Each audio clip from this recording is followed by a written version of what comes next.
Hello everybody and welcome back to Kerbal Space Program where this is very empty. We need to load up Apollo 16 here. We are ready to go after spending an entire episode on designing the modifications to Apollo 16, and it didn't help this bulbous situation up here. Arguably it made it worse, but that's fine. We're definitely going to be carrying a little bit more mass here.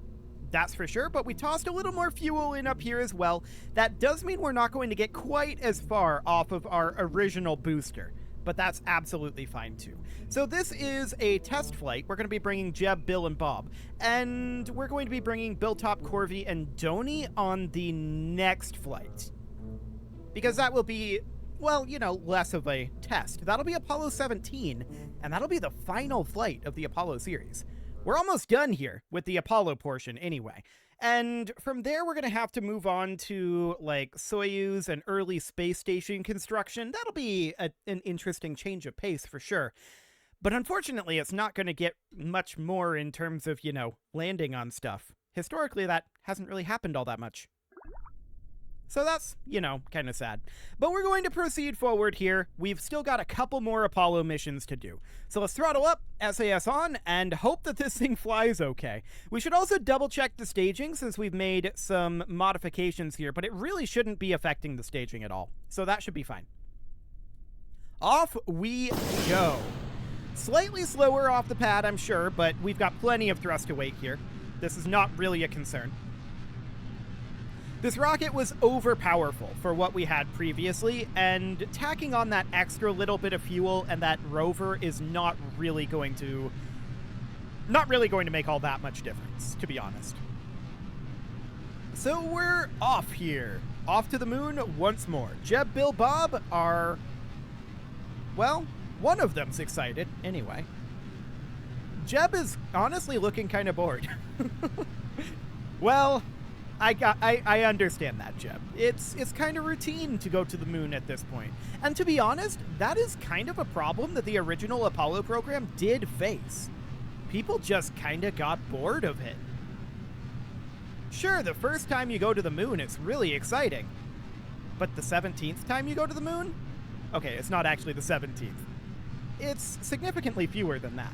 But even so, it does tend to lose its charm over time, and that is a significant problem for the Apollo program. No doubt about that. And kind of space in general. The general public tends to, after a while, lose interest. They like the big firsts, but what they don't like is the big 20ths. We definitely need to be heading over to the horizon here, and that's exactly what we're doing. We've still got that roll problem, although honestly it feels a little bit better now. Maybe it has something to do with mass distribution or something along those lines. I'm not sure, but it's always been fully manageable. So we're just going to continue to sit right here, getting a decent amount of horizontal speed. We're watching our apoapsis height, but we're just going to continue punching through the atmosphere here for another 15 seconds of burn time, right? That's going to be happening basically no matter what our apoapsis height is going to be. We did drift off of our heading marker there, though, which I didn't exactly expect that to be happening. Okay. Well, we're just pushing on up here. We've got 1 second to burn time left. Cool. So let's get a little bit of separation here. Let's just park over at prograde. Looks like we're going to be maybe a little tumbly here.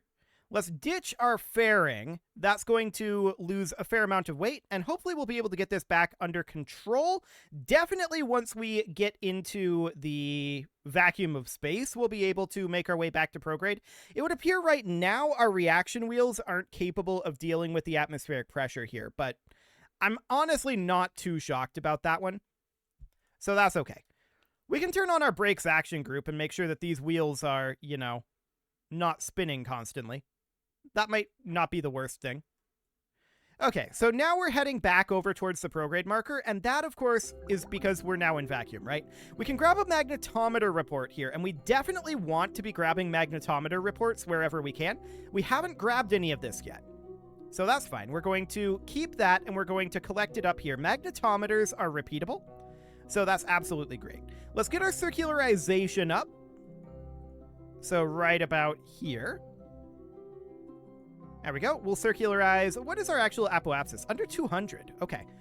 I mean, we definitely added additional mass to our payload. That's very clear. No doubt about that one. We're going to hop on over here. And really, we could turn gimbaling off here. We don't need it on at this point. Or at any point, really. This engine does not need to gimbal. And it's kind of helpful if it doesn't, to be honest. So we're going to position for the node here and get ourselves circularized. There we go. About 4 minutes to go. 2 minutes. 1 minute. And, well, now a minute. Because this always drops us out 1 minute early. 30 seconds. 20. 10. And 3, 2, 1, 0. Mark. Okay. This is the downside of the gimbal. Physics turned on with a bit of a bump there and pushed us off the node, but we can definitely get back there. It's just kind of slow going without the gimbaling on the engine, but not gimbaling this engine allows us to more easily physics warp when we're actually on the node, like so. And now we don't pick up big rocking motions. So that's all very nice. No doubt about that. Okay, coming out of the physics warp here, we're in a reasonable enough orbit. Let's just call it good here. This'll do. So that's absolutely fine. How's our inclination looking? 1.2. Okay, that's not shocking. That is about where we've been hitting. I was hoping it would be a little bit better, but I'm not shocked. So we'll get in position for that. Wonderful. That's going to be about 44 meters per second. No major issue there, of course. We've got lots of Delta V still. Lots and lots of Delta V. Definitely less with the rover and extra fuel tanks. Well, we probably have moved the Delta V more than anything. Okay, just getting in position here. That'll do. And let's get our inclination changed. Wonderful. I feel like we shouldn't actually have steering enabled on these back wheels. Okay, there we go. And we've got about 40 seconds. 30, 20, 10, and 4, 3, 2, 1, 0, mark. Cool. So inclination changing nicely here. Oh. Never mind. I was seeing something moving very strangely over here, and I was like, what is going on? And then I realized there was a bug on my screen. What a jerk. Well, that's not very relevant, of course, and we are going to head on out to the moon next. Moon is currently located here, so we'll be looking sometime around the ascending node, probably, to push this straight on out. How's that looking? That's actually really close right there. Beautiful. So let's just dial that in a wee bit down to about 115 kilometers. There we go. That's perfect. I love it. So let's get into position here. We need to go out this direction a little bit. Okay, so about here. And let's get into position for that burn. 5 minutes till burn. Jeb is still looking kind of bored. That's unusual for Jeb. Jeb is usually very excited, but he's just like, yeah, this is pretty normal. And I can't disagree with him. It is normal at this point. 40 seconds, 30, 20, 10, and 3, 2, 1, 0, mark. Okay, let's physics warp this burn. It's about a 2-minute, 40-second burn in total. And off we go to the moon. Again. With our penultimate trip to the moon. We are nearly done with these, and that's absolutely great. As much as I love the moon landings, eventually it does get kind of boring. I can't lie. 1 minute left in this burn. Let's come out of the physics warp. We've drifted a little bit off of the node, so I'm just altering our heading ever so slightly here. Okay, about 20 more seconds to burn. taking it down to 10, and then coming out of the warp. And now we're going to chase the node a little bit. We've still got a lot of weight on this, right? So that's not shocking that we're turning pretty slowly without the gimbaling. 0.2 meters per second should be good enough. Okay, so we can definitely bring this on down a little bit. Let's just get oriented here. Cool. Overshooting it slightly there. I think that's fine. I'm not too concerned about it. So that'll be okay. At 110, we will add a maneuver here and circularize that right on up. So that is, of course, circularizing about here. Perfect. So that'll be fine. Let's get into position for that burn, which will be in about 1 minute. 1 day, 2 hours. 1 minute is a little bit off on the estimation. No doubt about that. Okay. I want to do a quick little bit of warp here and make sure that we're not going to change our orbit. It changes a little bit. We're in space high right now. Let's grab our magnetometer report. And I believe that this is not biome specific. Yeah, in space high over Kerbal. Cool. So we'll collect that data. And that's perfect. It is, of course, a reusable experiment. So we do not need to have Bob get out and go reset it, which is very convenient. So at this point, these are spinning despite the brakes being on.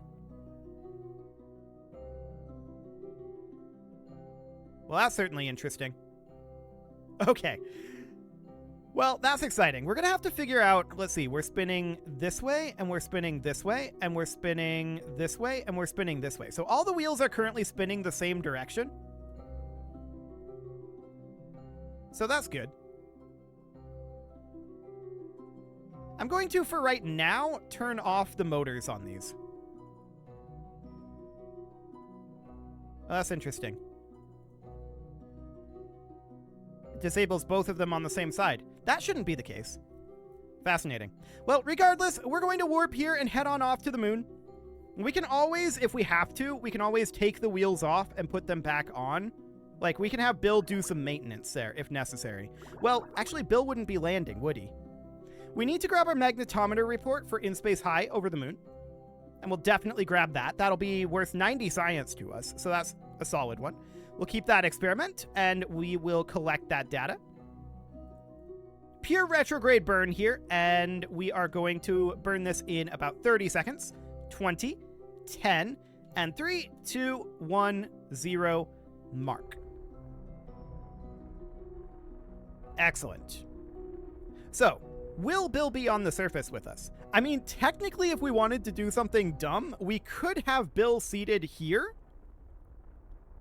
as we do our landing. And just leave the pod unattended and not tell mission control. We'd just be like, look, we'll just pretend he's in the pod. What are they going to do about it? How are they going to get here to stop us?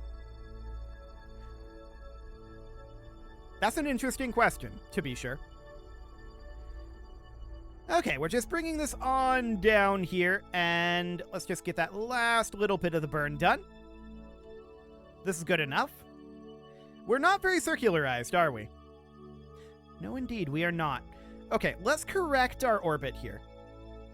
That'll be fine. Let's bring this on down to 115. So just doing a little bit of orbital corrections here. Because we did not nail that. That's for sure. So 3.8 meters per second. Let's get positioned down over here. And in 16 minutes, we'll do that. I'm actually leaning towards bringing Bill down to the surface and leaving this command pod alone. Technically, because it has the Probodobodyne Octo, we can do that. But we shouldn't. This is definitely not procedure. Riding in this seat seems very safe. Very safe indeed. So we're going to be commencing this burn shortly, in about 50 seconds. 40, 30, 20, 10, and 3, 2, 1, 0, mark. Okay, good enough. We overshot it slightly. That's fine. So at this apoapsis, we are going to push that on out and circularize. So right about here or so. So 5.2 meters per second. We could definitely thrust limit this down to like 5% thrust. Yeah, that's a 20-second burn. That seems fine. We're going to be positioned in the same spot, so we don't actually need to reposition it. I'm actually leaning towards having these guys violate the procedure and having Bill ride down on the rover.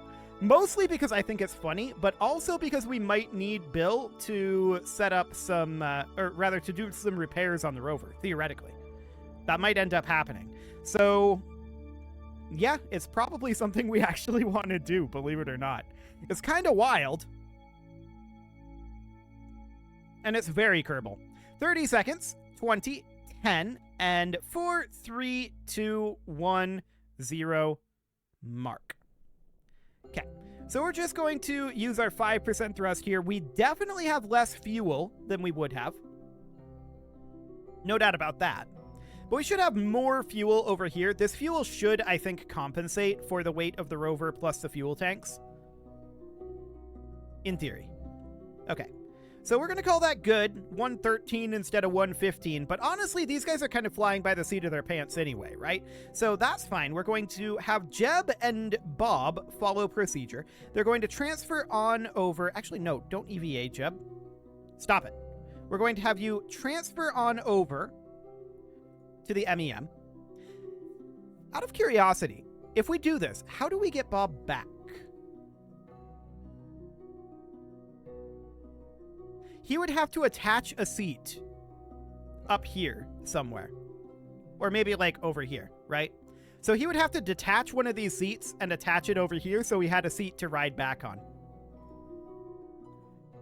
That's definitely exciting. Okay, so at this point, we're going to send Bob on over to the MEM. We should now have, double checking here, Jeb and Bob at the MEM. Yes. Now Bill is going to throw caution to the wind. He is going to EVA here. And we're not telling Mission Control about this. We are definitely not going to tell Mission Control about this scheme because this falls into the category of harebrained. Absolutely. This is not what this was designed to be, but Bill is going to ride down on the rover. So he is going to board the external command seat. Okay. This is a terrible idea. So at this point, we should definitely jettison this fuel. We do not need it. So we're going to decouple that. Magnificent. And this will, of course, have a lot more than 612 meters per second once the Mooner module is no longer attached, right? So we're going to immediately undock here. And Bill, this is a terrible idea. This is an absolutely abysmal one. So we're now going to RCS, and we're just going to push ourselves out and away. Just that little bit. Okay. This is definitely the worst idea Bill has ever had. So this is fine, in theory. This is fine. We're going to get some distance here. And now we need to scope out a landing site. Where have we landed before? Have we landed here? Yes, we have. We've not landed in this crater. So we might want to do that. That's still a nice equatorial landing. And I don't think we have the fuel to go for like a polar unless we're specifically entering that polar orbit with our like initial launch, right? So that would be something we could maybe do next flight. We could try to land in this polar crater or something. Yeah, that seems okay. For now, of course, we're going to go to retrograde and bring this down to 15 kilometers. And we've not activated our engine. That would help. Oh, hang on. Hang on. We're good. We're good. Just wanted to make absolutely sure of that. And we are pulling fuel out of these baguettes, so that looks good. And down we go, angling for a periapsis of 15 kilometers. 14.25 is fine. These guys are definitely being very safe about this. There's no doubt about that. So, of course, once we're here, we're going to circularize that on down, bringing that apoapsis down to also about 15 kilometers. going the wrong way. Okay, I want to bring this up, and yep, that's circularized. Okay, so that'll do. We'll get into position here for that burn. That'll be in 26 minutes. And of course, this number is also lower because we're not going to be bringing back the rover. The rover is going to be left on the surface. Or at least most of it, because we're going to need a seat for Bob. It's a good thing there isn't an atmosphere here. That's all I have to say. So we're just going to position ourselves over here. We're in space near the moon's highlands. We've already grabbed in space near, but we'll grab it again just to be safe here. Okay, we'll keep that, and we are going to collect all of that data. Fantastic. About 50 seconds till our burn here. We'll get in position. There we go. 40 seconds. 30, 20, 10, and 3, 2, 1, 0, mark. So down we come here. Excellent. We definitely have some offset thrust, but it's not as bad as it could be. We're a little low on the periapsis. That's fine. These guys are, as I said, flying by the seat of their pants.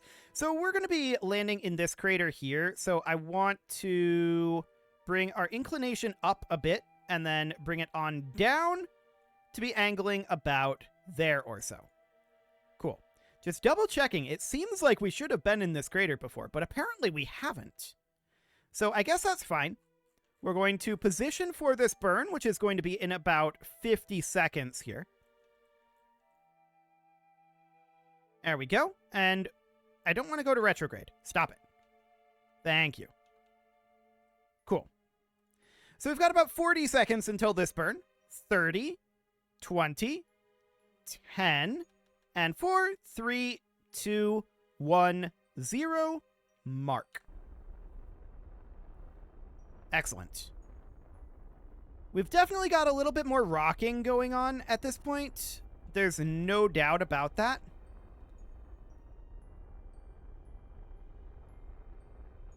Boy, this thing does not want to stay steady here.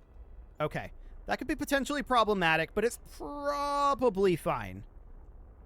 Probably fine. So we're just propelling ourselves up towards this crater, right? That's the idea here. Just hold attitude here. This is good enough. We're going to hop over to surface retrograde now. And we're going to be landing in this crater. So we're, of course, going to be looking to drop our horizontal speed fairly soon. We should also probably extend our landing legs so that I don't forget. There we go. And I want to check here. Okay, we appear to be pulling evenly from all of these tanks. Interesting. I expected, because of the external fuel ducts, I expected to pull from these tanks first and then pull from these tanks, but that does not appear to be the case. Fascinating. We didn't design this to eject those tanks, right? So that's absolutely fine for right now. So for the moment, we are going to commence our landing burn. I think now is actually a decent time to start that up. So we're looking to get rid of our horizontal speed here, right? That is the current overall goal, is to ditch our horizontal speed. Excellent. So we're at about 350 meters per second here. What's our thrust to weight on this engine? About 3 right now? Cool. So we're going to be coming in. I just don't want to land on one of these, like, canyon walls or something, you know? Like crater walls. That would not be ideal. But overall, this seems reasonably fine. Except our surface speed is not going down all that quickly. That's for sure. Let's hop on over to retrograde at this time. I'm a little bit concerned about our vertical speed. I'm also wondering where exactly we're going to end up landing. It might be over here, but it might be overshooting that. Currently, we're going this direction, which seems relatively okay, but we might actually end up landing in this crater, which would be fine as long as we're not on the walls. And it does indeed look like we're not going to end up being on the wall. So that's okay. For the moment, I'm going to position ourselves back at the horizon here. I want to get the horizontal speed out of here. Okay. Cool. So that's nearly gone at this point, and I do want to push us up over... Not this way. The other direction. Over here a little bit. No, not this way either. Hang on. Let's go back to retrograde. What direction do we want to go then? We want to go this way. We can see our landing site here. Okay. That's reasonably fine. So now we're going to come on in here. We've got about 300 meters per second left here in this tank. We could certainly move some fuel down, and I'm going to do that just in case. We probably won't need it. So we're moving this fuel down, and we've got about 15 seconds on our landing burn here. Looks good. About 10 seconds. Okay, there's that fuel moved. Just in case. And I'm going to start this up at 2 seconds. Again, on the just in case, out of an abundance of caution here. We've been pretty fast and loose with this landing so far, but we're going to just do something like that, and we'll commence a second landing burn here in about, well, about right now.